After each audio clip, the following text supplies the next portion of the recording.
Now, I have shared many quinoa salads with you all in the past, but this one is the best quinoa salad. It is our family's go-to favorite. It's a Greek Mediterranean style quinoa salad that's layered with fresh vegetables, garbanzo beans, feta cheese, and then it's all tossed in this light, bright vinaigrette dressing. Delightful. It would make a beautiful side dish, and you can easily elevate it to a main dish by adding some extra protein to it or some tofu, grilled chicken. And if you'd like, you could also do this ahead of time and have it on hand for meal prep throughout the week. And side note, outside of cooking your quinoa, this is a no-cook, assembly-only recipe, so it is definitely an easy one. If you're not familiar with quinoa, it is technically a seed, but it is classified usually as a whole grain. But because it's a seed, it does cook much faster than most whole grains. Quinoa takes about 15 minutes total to cook from start to finish. And while it is technically a carbohydrate, it does have a good amount of protein and fiber. 1 cup of cooked quinoa has 8 grams of protein and 5 grams of fiber. So to cook my quinoa, all I'm gonna do is take 1 cup of dry quinoa and rinse it under some cold water. You just wanna rinse it until the water comes out clear and you don't see any white soapy bubbles over the top. Then I'll transfer into a small saucepan and add 2 cups of water. So basically quinoa is a 2-to-1 cooking ratio. 1 part quinoa, 2 parts water. That's good to keep in your back pocket in case you wanna change the ratios.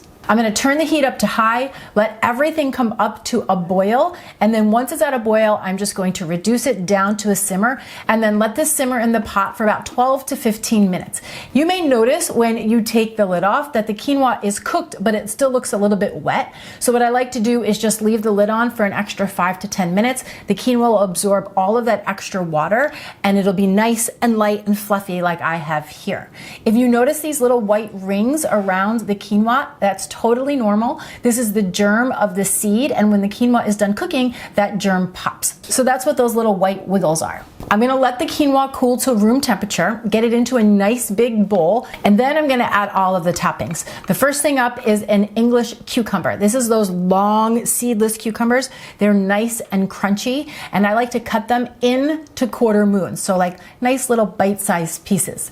If you couldn't find an English cucumber, Persian cucumbers would work as well. Those are the little tiny cucumbers that are also very crunchy and seedless. Then I'm going to add in 1/3 of a cup of finely diced red onion.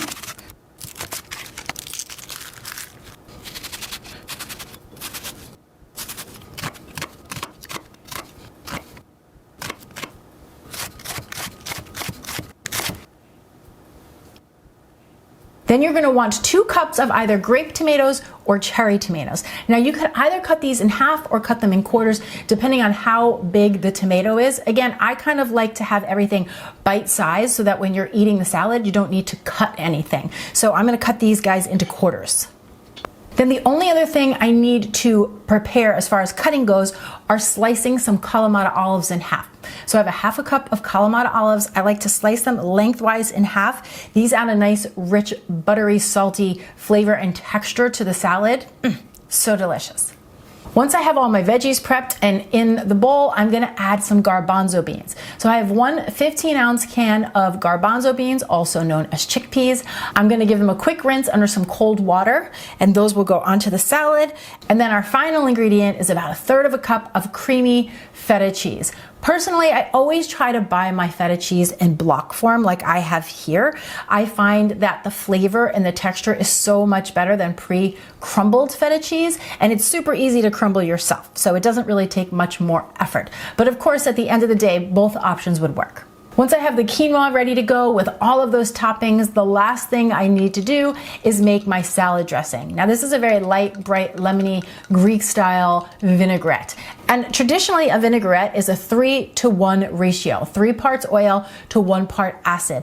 But the clean and delicious vinaigrette dressings are a 1-to-1 ratio. I love to do 1 part oil to 1 part acid. I find this makes a really bright, flavorful, bold dressing, and it's much lighter. So I'm gonna start with 1 fat clove of garlic into my spouted cup. I love making salad dressings in this cup here.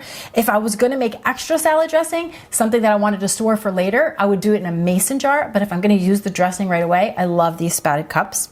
Then I have a teaspoon of dried oregano, half a teaspoon of Dijon mustard. That's gonna help to emulsify the dressing and bring everything together. And then we have a 1/4 cup of fresh squeezed lemon juice and 2 tablespoons of red wine vinegar. Then I'm adding in 1/3 cup of extra virgin olive oil and 1/4 teaspoon each of sea salt and some black pepper. I'm gonna whisk this all together, and then we are going to take this and drizzle it right over top of the salad. Once you have everything in the bowl, you just want to gently toss it so that all of the quinoa and the vegetables have a nice light coating of this light, bright dressing. And you're going to see that this comes together so quickly and so easily. I will often serve this as a side dish to some chicken or some fish. Again, it works really well on its own. If you just wanted a light meal, you could easily bulk it up by adding some chicken to it or adding some tofu to the salad.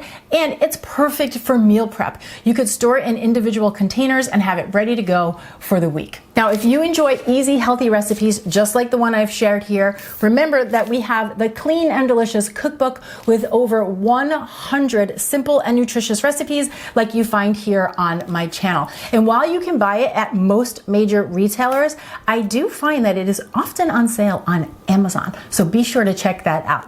As always, thank you so much for watching. I'm Dani Spies, and I will see you back here next time with some more clean and deliciousness. Cheers! I have to apologize for wearing a cashmere sweater when I'm making this bright, beautiful dish.